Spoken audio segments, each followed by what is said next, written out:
everyone, welcome back to our channel Fight for your dreams. So let's fight with me. I am Amandeep. As you know, class 8 की NCERT book की history cover कर रहे हैं हम, जिसमें हम महिलाओं की स्थिति के बारे में जान रहे हैं। हमने पहले जान लिया था वैसे तो कि किस तरीके से राजा राम मोहन राय ने सती प्रथा का विरोध किया, किस तरीके से उन्होंने लोगों को जागरूक करने की कोशिश की प्राचीन ग्रंथों का हवाला देते हुए, और अंग्रेजी शासकों के साथ में मिलकर इस प्रथा को रोकने का प्रयत्न किया है ना। उन्होंने अपनी महत्वपूर्ण भूमिका अदा की इस कुप्रथा को समाप्त करने में। अगर समाज ने उनका बहिष्कार करने की कोशिश भी की तो भी उन्होंने उस बात को एक्सेप्ट कर लिया। ठीक है, तो वीडियो में आज हम देखेंगे कि महिलाओं की स्थिति में सुधार लाने के लिए और कौन कौन से सुधारक आगे आए थे। केवल हम पुरुष सुधारकों के बारे में नहीं बल्कि महिला सुधारकों के बारे में भी जानेंगे, किस तरीके से उन्होंने उन अत्याचारों को अपनी किताबों में अपने विचारों के अंदर लाकर ढालकर किताबें लिखी। ठीक है, उन्होंने उस वक्त की महिलाओं की दशाओं को लिखकर अन्य लोगों तक पहुंचाने की कोशिश की है ना। उन सुधारकों के बारे में भी जानेंगे। वीडियो स्टार्ट करने से पहले छोटी सी रिक्वेस्ट करूंगी और बताना चाहूँगी आपको कि कल से हम एथिक्स के वीडियोस लेके आएंगे। ठीक है, एथिक्स के वीडियो अपलोड कर दिया करेंगे। आप में से अगर कोई जीएस पेपर की प्रिपरेशन कर रहा है, आपके नॉन में अगर कोई कर रहा है, अगर आप ये यूपीएससी के पर्सपेक्टिव से नहीं वीडियो देख रहे हैं, तो अगर आप यूपीएससी के लिए देख रहे हैं तो दी बेस्ट आप जानते होंगे जीएस पेपर 4 में एथिक्स हम पढ़ते हैं। ठीक है, तो दी लेक्सिकॉन बुक है जिसे हम कवर करेंगे। बहुत अच्छी बुक है, हर कॉन्सेप्ट को बहुत अच्छे तरीके से समझाया गया है उसमें। मैंने बहुत अच्छे से कवर किए और कोशिश करूँगी जिस तरीके से मेरी समझ विकसित हुई है उस किताब को पढ़ के आपकी भी समझ उतनी अच्छे से बेहतर तरीके से विकसित हो जाए। तो कोशिश करेंगे पढ़ने की और पढ़ाने की। ठीक है, तो स्टार्ट करते हैं। महिलाएं, ठीक है, महिलाओं की स्थिति में सुधार करने के लिए राजा राम मोहन राय के अलावा और भी अन्य सुधारक आगे आए थे, जिसके अंदर से प्रसिद्ध सुधारक ईश्वर चंद्र विद्यासागर है। उन्होंने भी विधवा विवाह के पक्ष में प्राचीन ग्रंथों का हवाला दिया और अंग्रेज सरकार ने उनका सुझाव मान लिया। सुझाव मानते हुए अंग्रेजी सरकार ने 1856 में विधवा विवाह के पक्ष में एक कानून पारित किया था। जो विधवा विवाह का विरोध करते थे, जो कह रहे थे ये विधवाओं का विवाह नहीं होना चाहिए, उनको अपने पति के साथ में ही जलकर सती बन जाना चाहिए, उन लोगों ने विद्यासागर का विरोध किया। ठीक है, यहाँ तक उन्हें बहिष्कार भी कर दिया, उनका बहिष्कार भी किया। तो देखिए, ऐसे महान सुधारक हमारे समाज के अंदर हुए जिन्होंने गलत के खिलाफ बोलने की कोशिश की, गलत के खिलाफ वो बोले भी। अगर उनका समाज ने बहिष्कार किया है ना, बहिष्कार अगर समाज ने किया तो वो बहिष्कृत होने के लिए भी तैयार हो गए। 19वीं सदी के उत्तरार्ध तक विधवा विवाह के पक्ष में चलाया जा रहा आंदोलन देश के अन्य भागों में भी फैल गया था। तो देश के अन्य भागों में फैलता हुआ ये मद्रास की तरफ फैला। मद्रास के अंदर जो तेलुगु भाषी इलाके थे ना, जहाँ पर तेलुगु बोली जाती थी, वहाँ पर वीरेशलिंगम पंतुलू ने विधवा विवाह का समर्थन में एक संगठन बनाया था। ठीक है, उसी समय बम्बई में युवा बुद्धिजीवियों और सुधारकों ने भी विधवा विवाह के प्रचार प्रसार का संकल्प लिया। यानी कि बम्बई में भी बहुत सारे ऐसे बुद्धिजीव हुए जिन्होंने कहा कि हम विधवा विवाह को प्रोत्साहन देते हैं, विधवा विवाह होना चाहिए। ठीक है, तो इसका संकल्प इन्होंने लिया कि हम विधवा विवाह का प्रसार करेंगे, प्रचार करेंगे, लोगों को समझाएंगे, जागरूक करने की कोशिश करेंगे।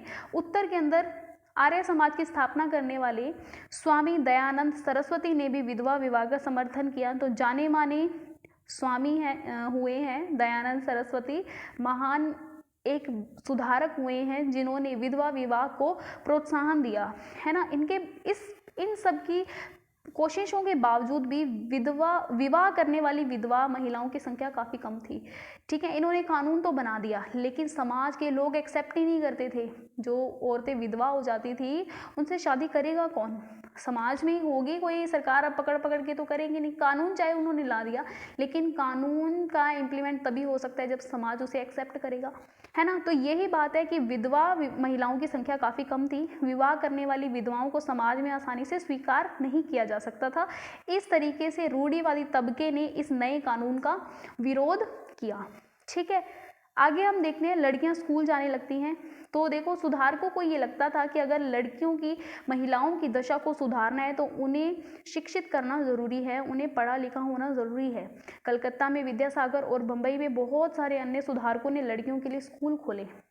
19वीं सदी के मध्य में जब इस तरह के स्कूल खोले जाने लगे ना, तो लोग उनसे डरने लगे कि जैसे कि मान लीजिए आज मैंने स्कूल खोला है, उस मतलब कि मान लीजिए आज के समाज के अंदर लोग लड़कियों को पढ़ाना नहीं चाहते, और मैंने इस समाज के अंदर स्कूल खोल दिया, लोग मुझे कैसे कहेंगे कि ये देखना, ये अब हमारी लड़कियों को पकड़ के ले जाएंगे, घर के काम का सीखने नहीं देंगे, ढंग का काम कोई सिखाएंगे नहीं।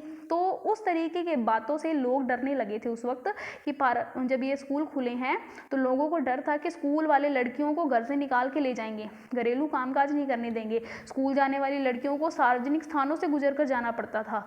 बहुत सारे लोगों को लगता था कि इससे लड़कियां बिगड़ जाएंगी। तो ये आज भी है, ऐसा नहीं है कि उसी वक्त हमारे जो बुजुर्ग थे वो सोचते थे, आज के पढ़े लिखे लोग भी ये सोच लेते हैं। बहुत सारे स्मार्ट लोग होते हैं जो ये सब चीज़ें सोच लेते हैं, है ना। उनकी मान्यता थी कि लड़कियों को सार्वजनिक स्थलों से दूर रहना चाहिए। फलस्वरूप 19वीं सदी में पढ़ने लिखने वाली ज़्यादातर महिलाओं को उनके उदार विचार वालों पति या फिर पिता की देखरेख में घर पर पढ़ाया जाता है। तो बहुत सारे ऐसे जेंट्स हुए हैं, पुरुष हुए हैं जिन्होंने पढ़ाई को मान्यता दी। उन्होंने बोला कि चलो समाज नहीं पढ़ने दे रहा, कोई दिक्कत नहीं है, हम आपको घर पर ही पढ़ा देंगे, ठीक है। कई महिलाओं ने बिना किसी की मदद की लिए ही खुद ही पढ़ना लिखना सीखा। चलो ठीक है, जिसके पिता या पति प्रोत्साहन नहीं करते हैं शिक्षा को, लेकिन वो पढ़ना चाहती हैं, तो उन्होंने उनकी सहायता के बिना भी शिक्षा की है। तो उनमें से एक हुई है रास सुंदरी देवी, ठीक है। उन्होंने लोगों से छिपकर टिमटिमाते हुए उसके दिए के रोशनी के अंदर पढ़ाई की थी उन्होंने, किन्होंने, रास सुंदरी देवी ने, ठीक है। 19वीं सदी के आखिरी हिस्से में आर्य समाज द्वारा पंजाब में और ज्योतिबा राव फुले द्वारा महाराष्ट्र में लड़कियों के लिए स्कूल खोले गए थे, ठीक है। उत्तर भारत में कुलीन मुस्लिम परिवारों की महिलाएं, कुलीन मुस्लिम परिवारों की बात कर रहे हैं हम, गरीब की बात नहीं कर रहे हैं। कुलीन मुस्लिम परिवार की महिलाएं अरबी में कुरान शरीफ पढ़ना सीखने लगी थी। उन्हें घर पर ही पढ़ाने के लिए शिक्षिकाएं रखी जाती थी। इस स्थिति को देखते हुए मुमताज अली जैसे सुधारकों ने कुरान शरीफ की आयतों का हवाला देकर महिलाओं को भी शिक्षा का अधिकार मिलना चाहिए कहा। किसने? मुमताज अली ने, ठीक है। तो जब अब लड़कियां पढ़ने लगेंगी तो उनको पता चलेगा कि ये सब हमारे ग्रंथों में जो लिखा हुआ है वो ग्रंथ तो अब गलत हो नहीं सकते हैं, बस ये किसी धार्मिक नेताओं ने, है ना, ऐसा करने की कोशिश की है कि महिलाओं को नहीं पढ़ना चाहिए, क्योंकि पहले लोगों को पढ़ना तो आता नहीं था हर किसी को।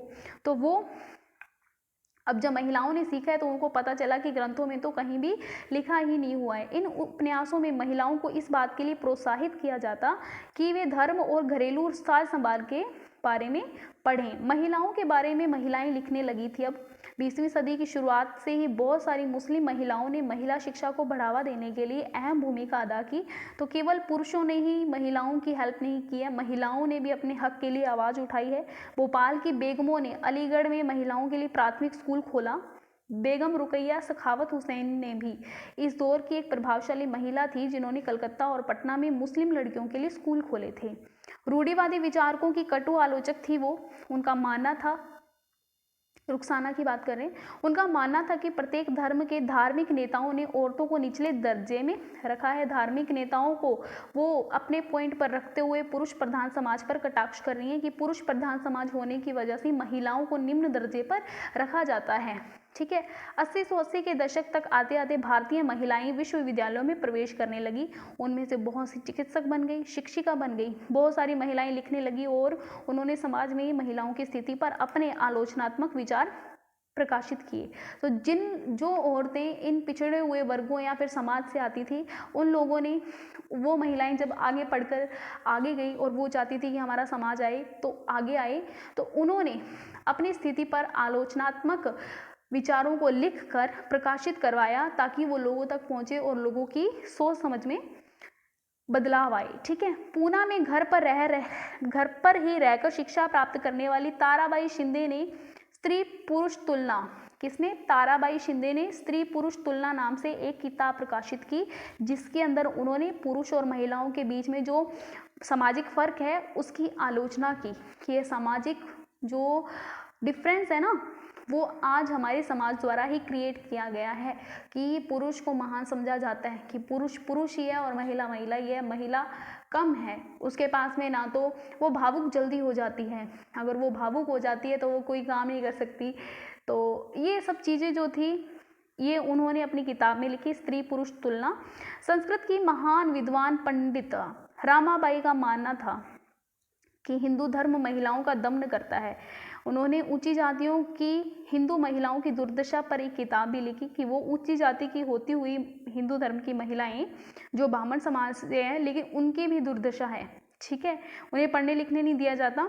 जो भी उन्होंने अपनी किताब के अंदर लिखा, उन्होंने पूना में एक विधवा गृह की स्थापना की, ठीक है, जहां ससुराल वालों के हाथों अत्याचार झेल रही महिलाओं को पनाह दी जाती थी। विधवा गृह की बात हम कर रहे हैं, ठीक है, जिनके पति स्वर्ग सिधार जाते थे, लेकिन बाद में जो सती नहीं होती थी तो उनको अपने परिवार वालों से अत्याचार झेलना पड़ता था। तो उन महिलाओं के लिए इन्होंने बनाया विधवा गृह, ठीक है, पंडिता रमाबाई ने। तो वहाँ महिलाओं को ऐसी चीज़ें सिखाई जाती थी जिनके सहारे वो अपनी रोजी रोटी चला सके। जाहिर है कि इन सब से क्या होगा, कोई चुपचाप तो देखेगा नहीं कि ये सब हो रहा है और चलो भाई ठीक है, वो रूढ़िवादी समाज था। तो वहाँ से के लोग जो थे वो काफ़ी आग बबूला हुआ करते थे। सारे हिंदू राष्ट्रवादियों को लगने लगा था कि हिंदू महिलाएं जो है वो पश्चिमी तौर तरीके अपना रही हैं, जिससे हिंदू संस्कृति भ्रष्ट हो जाएगी, पारिवारिक संस्कार भ्रष्ट हो जाएंगे। अगर औरतें पढ़ने लिखने लगेंगी, इन हमारी प्रथाओं को, है ना, अगर अस्वीकार करेंगे तो इससे क्या होगा, हमारी संस्कृति भ्रष्ट हो जाएगी। तो ऐसा ही मुसलमानों के अंदर भी था। जैसा कि हम देख ही रहे हैं कि 19वीं सदी के आखिरी तक खुद महिलाएं भी सुधारों के लिए आगे बढ़ चढ़ कर आई। उन्होंने किताबें लिखी, पत्रिकाएं लिखी, स्कूल और प्रशिक्षण केंद्र खोले और महिलाओं को संगठित किया। यानी कि महिलाएं अब अपने अधिकार के लिए जागरूक हो चुकी थी, ठीक है। जो अधिकार नहीं मिल रहा है उनके लिए उन्होंने बोलने की कोशिश की और वो आगे बढ़ी भी। 20वीं सदी की शुरुआत से ही महिलाओं को मताधिकार, बेहतर स्वास्थ्य सुविधाएं, शिक्षा के अधिकार के बारे में कानून बनवाने के लिए राजनीतिक दबाव समूह बनाने लगी थी। उनमें से कुछ महिलाओं ने 1920 के दशक के बाद विभिन्न प्रकार के राष्ट्रवादी और समाजवादी आंदोलनों में हिस्सा लेना शुरू किया। तो हम इस महान भारत देश में बैठे हैं जहाँ पर आज़ादी मिलने के बाद में उन महान राजनेताओं ने, उन राष्ट्रवादियों ने इस बात को समझा कि महिलाएं भी किसी से पीछे नहीं हैं, ठीक है। महिलाओं ने भी अपने राष्ट्रीय आंदोलनों में उतना ही महत्वपूर्ण योगदान निभाया है जितना कि पुरुषों ने निभाया है। कोई भी महिला पीछे नहीं है। जैसे लक्ष्मीबाई के बारे में हम सब जानते हैं, ठीक है। तो महिलाएं, भारतीय महिलाएं किसी से कम नहीं है। तो इन सब बातों के बारे में वो महान नेता जानते थे, इसीलिए महिलाओं को स्वतंत्रता मिलते ही वोट डालने का अधिकार दिया गया, है ना। पुरुषों के बराबर अधिकार प्रदान किए, चाहे वो बोलने की स्वतंत्रता हो, चाहे वो पढ़ने की स्वतंत्रता हो, चाहे वो कहीं घूमने फिरने की हो, चाहे उन्हें अपनी भावनाओं को व्यक्त करने की स्वतंत्रता ही क्यों ना हो, लेकिन चाहे उस चीज़ को एक्सेप्ट समाज ना कर रहा हो, लेकिन हमारे राजनेताओं ने इसमें कोई कसर नहीं छोड़ी है कि वो महिलाओं को किसी भी बात में पीछे छोड़ें, ठीक है। ओके, तो 20वीं सदी में जवाहरलाल नेहरू और सुभाष चंद्र बोस जैसे नेताओं ने महिलाओं के लिए अधिक स्वतंत्रता और समानता की मांग की। फिर भी उन्होंने कहा कि स्वतंत्रता मिलने पर महिलाओं को वोट डालने का अधिकार पुरुषों के बराबर मिलेगा, ठीक है। परंतु उनका ये मानना था कि महिलाएं अपने हक के लिए लड़ती रहें, ठीक है। जब तक हमें स्वतंत्रता नहीं मिल जाती तब तक अंग्रेजी राज विरोध संघर्ष में उनको जोर लगाना चाहिए। तो आई होप आपको ये पॉइंट समझ आया होगा कि महिलाओं की स्थिति कैसी थी और कैसे कैसे धीरे धीरे उसके अंदर बदलाव आने शुरू हुए। उन बदलावों के अंदर बहुत सारे सुधारकों ने अपनी महत्वपूर्ण भूमिका निभाई। उनको बहुत सारी प्रताड़ना भी महसूस करनी पड़ती होगी उस वक्त, है ना। बहिष्कृत कर दिए जाते थे समाज के द्वारा, लेकिन उन्होंने हिम्मत नहीं हारी। इसी तरीके से हमें हिम्मत नहीं हारनी है। समाज के अंदर जो भी गलत हो रहा है उसके खिलाफ बोल देना चाहिए। अगर कोई किसी के खिलाफ अगर बोल रहा है, अगर हमने उसे देखा नहीं है, तो मुझे नहीं लगता कि ऐसा बोलना चाहिए। उसकी बात, किसी भी की बात में हमें आ जाना चाहिए। जो बात है उसे अच्छे से समझ परख लेना चाहिए। अगर कोई हमें ज्ञान बांट भी रहा है ना, तो उस ज्ञान को ऐसे ही एक्सेप्ट नहीं करना चाहिए, उसे फिल्टर कर लेना चाहिए कि वो कितना प्योरीफाई है, ठीक है। उसी तरीके से उन महिलाओं ने समझा कि किस तरीके से हमें क्या ज्ञान दिया जा रहा है हमारे धार्मिक नेताओं के द्वारा। जब उन्होंने खुद उन ग्रंथों को पढ़ा, उन्होंने जाना कि ऐसा नहीं है, हमारे ग्रंथ हमें पीछे नहीं रखना चाहते, वो भी हमें आगे बढ़ाना चाहते हैं। कुछ विशेष वर्गों के लोग होते हैं जो चाहते हैं कि महिलाएं पीछे रहें, है ना। तो ये सब चीज़ें हमने इस चैप्टर के अंदर कवर की थी। तो कल से हम एथिक्स स्टार्ट ही कर रहे हैं। तो मिलते हैं नए टॉपिक के साथ में। Thanks for watching. मिलते हैं। बाय बाय, टेक केयर, जय हिंद।